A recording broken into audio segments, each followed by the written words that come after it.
I never thought a champagne toast could taste so bitter until my father-in-law raised his glass on what would become the most humiliating night of my life. The irony wasn't lost on me. I was sitting in the private dining room of the country club I'd been quietly financing for the past 6 months, listening to Richard Blackwood systematically destroy my husband's future while dessert grew cold on our plates. The evening had started pleasantly enough. Richard had called David that morning, his voice unusually warm over the speakerphone in our kitchen. "Son, I'd like you and Alana to join me for dinner tonight. There are some family matters we need to discuss." David's face had lit up with hope, and I'd felt that familiar pang of protectiveness. After 8 years of marriage, I'd watched my husband desperately seek his father's approval, each rejection chipping away at his confidence like water wearing down stone. I'd chosen my outfit carefully that evening. A navy blue dress that conveyed professionalism without ostentation, paired with the simple pearl earrings David had given me for our anniversary. As a private equity partner who'd spent 15 years building my reputation on discretion and strategic thinking, I understood the importance of reading a room before entering it. But nothing could have prepared me for what Richard had planned. The Willowbrook Country Club dining room exuded old money sophistication, with its mahogany paneling and crystal chandeliers casting warm light over tables where business deals were born and family legacies shaped. Richard held court at our corner table like the petroleum industry titan he'd once been, his silver hair perfectly styled, his Armani suit tailored to perfection. Even at 72, he commanded attention, a skill that had built Blackwood Energy from a small Texas drilling operation into a multi-million-dollar empire. "Alana, you look lovely tonight," Richard said as we settled into our seats, his smile not quite reaching his eyes. "Though I have to say, that dress must have cost more than most people make in a month. David's certainly keeping you in style." The comment landed just as it was meant to, a subtle reminder that in Richard's mind I was an expensive liability rather than an asset. David shifted uncomfortably beside me, already sensing the undercurrent of tension I'd learned to navigate in the Blackwood family dynamic. "Actually, it's from a consignment shop downtown," I replied smoothly, which was technically true. The fact that I bought it new from Nordstrom and donated it to that same consignment shop the next day before buying it back was information Richard didn't need. "I believe in being practical with spending." Richard's laugh was sharp. "Practical? Yes, I'm sure you've had to learn that skill." He opened his leather portfolio with the ceremony of a judge delivering a verdict. "Which brings me to why I wanted to speak with you both tonight." David leaned forward eagerly, and my heart clenched watching the hope written across his features. My husband was brilliant. His doctoral thesis on renewable energy integration had been published in 3 major journals. But years of his father's dismissive treatment had left him hungry for any scrap of paternal approval. "Dad, if this is about me joining the company again, I've been thinking."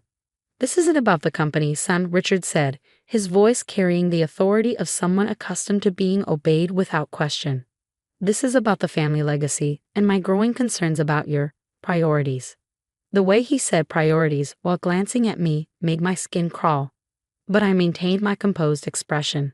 In boardrooms from Houston to Manhattan, I learned that showing emotion was often the same as showing weakness. Richard pulled out a thick document, the legal letterhead visible even from across the table. "I've been reviewing my estate planning and I've made some difficult decisions about the family trust." David's face went pale. "Dad, what are you talking about?" "I'm talking about protecting what 3 generations of Blackwood men have built." Richard's eyes fixed on me with undisguised hostility. "Your grandfather started this family's fortune with nothing but determination and Texas crude. Your Uncle Charles died in a drilling accident to keep this company running during the recession of '91. This legacy means something, David. It represents sacrifice and tradition." I felt the trap closing around us but kept my expression neutral. Years of managing hostile takeovers had taught me to stay calm when opponents revealed their strategies. "I understand the importance of family legacy," I said carefully. "David talks about his grandfather's stories all the time." "Does he?" Richard's smile was razor sharp. "Then you'll understand why I can't allow that legacy to be compromised." He slid the document across the table to David, whose hands shook as he picked it up. I watched my husband's face crumble as he read, each line dealing another blow to the man I've fallen in love with for his kindness and intelligence. "Dad, this removes me from the family trust entirely." David's voice was barely a whisper. Everything goes to Charles's kids instead. Your cousins understand what it means to marry within their class, Richard said, his tone conversational as if discussing the weather. They chose partners who complement their social standing rather than what you chose. The insult hit its mark, but I've been expecting it. Richard had never bothered hiding his disdain for my background. The daughter of immigrants who built a successful restaurant chain through 16-hour days and unwavering determination. In his mind, I was everything wrong with modern America, ambitious, foreign-born, and worst of all, richer than his son. Richard, I began, but he cut me off with a wave of his hand. Please, Elena, let me finish. He leaned back in his chair, clearly savoring his moment of control. David, your decision to marry outside your social circle was concerning enough. But watching you become domesticated by someone whose primary qualification seems to be her ability to spend money, well, it's become impossible to ignore. David's jaw tightened. Elena isn't. Elena is exactly what she appears to be, Richard continued, his voice rising just enough to command attention from neighboring tables. A beautiful woman who recognized an opportunity and seized it. I don't fault her for that. I admire ambition. But I won't allow my family's fortune to become her personal shopping fund. The dining room felt impossibly quiet despite the soft murmur of conversation from other tables. I was acutely aware of the crystal water glasses, the crisp white tablecloth, the oil painting of some long-dead Texan politician hanging behind Richard's head. Every detail etched itself into my memory as I processed the magnitude of what was happening. You're disinheriting me, David said, the words falling like stones into still water. Because of who I married. I'm protecting the family assets from someone who sees them as her personal inheritance. Richard's eyes fixed on me with calculating coldness. Face it, son. You married a gold digger who's been planning this moment since she met you. The expensive dinners, the designer clothes, the luxury vacations, she's been positioning herself to inherit everything I've worked for. The accusation should have stung, but I'd heard variations of it for 8 years. What hurt was watching David's shoulders slump, seeing him believe, even for a moment, that his father might be right. You don't know what you're talking about, David said, but his voice lacked conviction. Richard opened his phone and began scrolling through what appeared to be financial documents. Don't I? Let's see, your joint checking account shows monthly expenditures of over $15,000. Your credit card bills include charges to stores I've never heard of and restaurants that cost more than most people's mortgages. And this, he slid his phone across the table, showing a photograph of our house. A $4 million home in River Oaks that you certainly couldn't afford on your professor's salary. I watched David's reflection in the phone screen, saw him trying to process information that painted our entire marriage as an elaborate financial scheme. The irony was so thick I almost laughed. Richard was absolutely right about one thing. David couldn't afford our lifestyle on his university salary. What he didn't know was that David had never paid for any of it. Richard, I said quietly, I think you're making some assumptions. I'm making observations based on facts. He retrieved his phone and sat back, the picture of patriarchal authority. My son has changed since marrying you, Elena. He's become soft, entitled, disconnected from the values that built this family's success. And now I'm supposed to hand over everything my father and I created to someone who's clearly been planning to inherit it from day one. The server approached our table hesitantly, clearly sensing the tension. Richard waved him away without breaking eye contact with me. So here's what's going to happen, he continued, his voice dropping to a conversational tone that somehow felt more threatening than shouting. David, you have a choice. You can continue this marriage and live comfortably on your academic salary. Or you can remember where you come from and what you stand to lose. David's face had gone completely white. Dad, you can't be serious.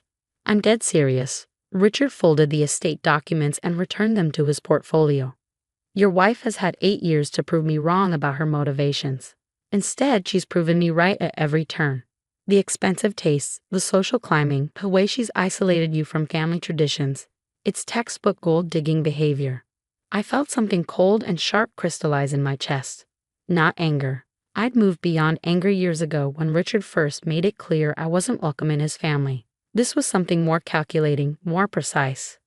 The same feeling I got in board meetings when competitors revealed their strategies without realizing they just handed me the keys to defeat them. I understand your concerns, I said, my voice steady despite the emotional carnage happening around our table. Family legacy is important. Financial security matters. I can see why you'd want to protect what you've built. Richard's eyebrows rose slightly, clearly surprised by my reasonable tone. I'm glad you understand. I do. I reached for my water glass, buying myself a moment to think. But I'm curious about something. When you say you're protecting the family assets, are you referring to Blackwood Energy specifically or the broader family holdings? All of it, Richard said firmly. The company, the real estate investments, the trust funds, everything my father and I built. I nodded thoughtfully. And those assets are currently valued at what, roughly $50 million? Richard's chest puffed with pride. Closer to 60, actually, though I'm surprised you know those figures. Oh, I make it my business to understand financial situations that might affect my husband's future. I set down my water glass with deliberate care. It's just that, well, I've been looking at some interesting investment opportunities lately, and I wanted to make sure I wasn't stepping on any family toes. David looked between us, confusion replacing some of his devastation. Richard, however, had gone very still. What kind of investment opportunities? He asked slowly. I smiled, the same smile I used in negotiations when I was about to reveal the information that would change everything. Well, it's fascinating, really. About 6 months ago, my firm started receiving some very attractive offers to purchase distressed energy company debt. Nothing major, you understand, just small portfolios of accounts receivable and equipment loans. But when we started researching the companies involved, Richard's face had begun to change color. Richard, are you feeling all right? I asked with genuine concern. You look a bit pale. What companies? His voice was barely above a whisper. I opened my purse and pulled out my phone, scrolling through documents with the casual air of someone discussing weekend plans. Oh, let's see. There was Patterson Drilling Services. Apparently they're owed about $2 million in unpaid invoices. Hartwell Equipment Leasing. That was a big one. Nearly $4 million in outstanding lease agreements. And then there were the smaller ones. Rodriguez Trucking, Mitchell Safety Systems, Coastal Pipe Supply. Each name hit Richard like a physical blow. David was staring at me with dawning understanding. But I kept my attention focused on my phone screen. The interesting thing about buying distressed debt, I continued conversationally, is that you get it for pennies on the dollar. A $2 million account receivable might only cost $300,000 to purchase. It's quite profitable, assuming you have the resources to pursue collection. Elena, David breathed. What are you saying? I looked up at my husband with the love I'd felt for him since our first date 8 years ago. Love that had nothing to do with money and everything to do with the way he brought me coffee in bed every morning and remembered to call my mother on her birthday. I'm saying that Blackwood Energy currently owes my investment firm approximately $18 million in debt that we've been purchasing over the past 6 months. I turned to Richard, whose complexion had gone from pale to gray.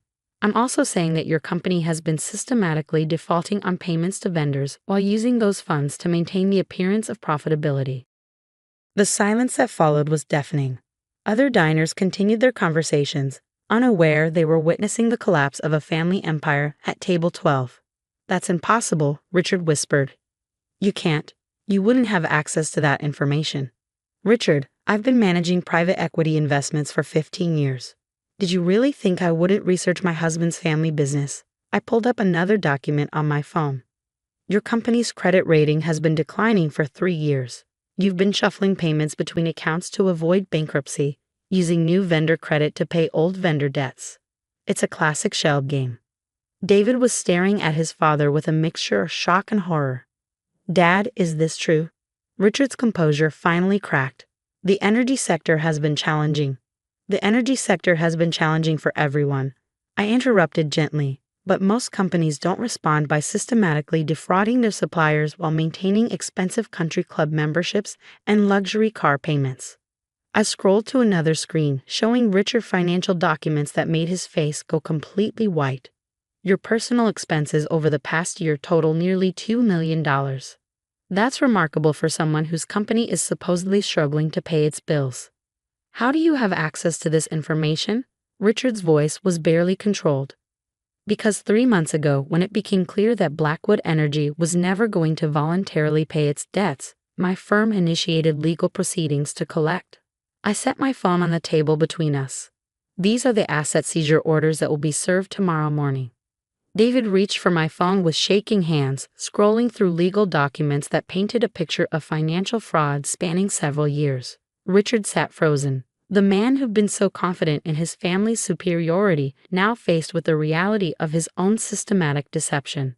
"You're taking everything," Richard said, his voice hollow. "The company, the equipment, the real estate holdings." "I'm collecting legally owed debts," I corrected. "Debts that you created by taking goods and services without payment. The fact that collecting those debts will effectively dissolve your company is an unfortunate side effect of your business practices." The waiter appeared at our table again, clearly concerned by the tension. "Is everything all right here?" "Actually," I said, standing and gathering my purse, "I think we're finished. David, are you ready to go?" My husband stood slowly, still processing everything he'd learned. Richard remained seated, staring at the legal documents on my phone screen. "Elena," Richard's voice stopped me as I turned to leave.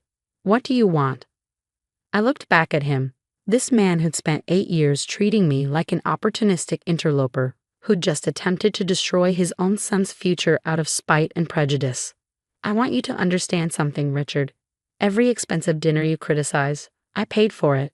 Every luxury vacation you resented, I planned and funded it.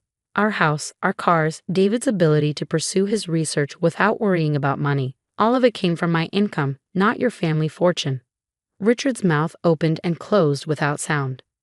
"David didn't marry a gold digger," I continued, my voice steady but filled with 8 years of suppressed emotion. "He married someone who makes more money in a month than your company has seen in profit over the past 3 years. Someone who's been quietly supporting your family's lifestyle while you convinced yourself we were living off your generosity." I walked around the table and placed my hand on Richard's shoulder, feeling him flinch at the contact. "You want to protect the family legacy? Here's what's going to happen. Tomorrow morning, when the asset seizure begins, I'm going to offer to purchase Blackwood Energy's remaining assets for fair market value. I'm going to restructure the debt, pay the suppliers you've been cheating, and turn it into a profitable business again." Richard looked up at me with naked fear in his eyes. And then I'm going to transfer ownership to David, along with a trust fund that will ensure he never has to worry about your approval again." I smiled, and for the first time all evening, it was genuine. "Consider it a wedding gift, 8 years late, but worth the wait." David moved to my side, his hand finding mine with the instinctive trust that had carried us through 8 years of his father's manipulation. "Elena, you don't have to." "Yes, I do." I squeezed his hand, feeling the wedding ring I'd bought for him with money I'd earned through years of careful investment and strategic thinking. "Your father was right about one thing: family legacy matters. It's time we started building our own." 6 weeks later, I sat in the conference room of what was now Blackwood Martinez Energy, reviewing quarterly reports with David and our newly hired management team. The company's debt had been restructured, vendor relationships restored, and we'd already secured 3 major drilling contracts that would ensure profitability for the next 5 years. Richard had moved to a smaller house in West University, his country club membership canceled, and his luxury car returned to the dealership. He'd initially threatened legal action, but his lawyers quickly explained that his signature was on every fraudulent vendor agreement, making him personally liable for millions in damages he couldn't possibly pay. The environmental impact study for the West Texas project came back clean, David said, sliding the report across our conference table. "We can break ground next month." I smiled at my husband, who'd thrown himself into learning the energy business with the same passion he'd once reserved for academic research. Removing the weight of his father's disapproval had unleashed a confidence I'd always known was there. "What about your father?" I asked, though I already knew the answer. David's expression grew thoughtful. "He called yesterday, asked if we might have dinner soon. And I told him we'd be happy to meet him at that diner on Westheimer, the one my mom used to take me to when I was little." David grinned. He said he'd never eaten at a place like that. I laughed, remembering the man who'd once criticized my consignment chalk dress while living on credit stolen from honest suppliers. I think it's time he learned.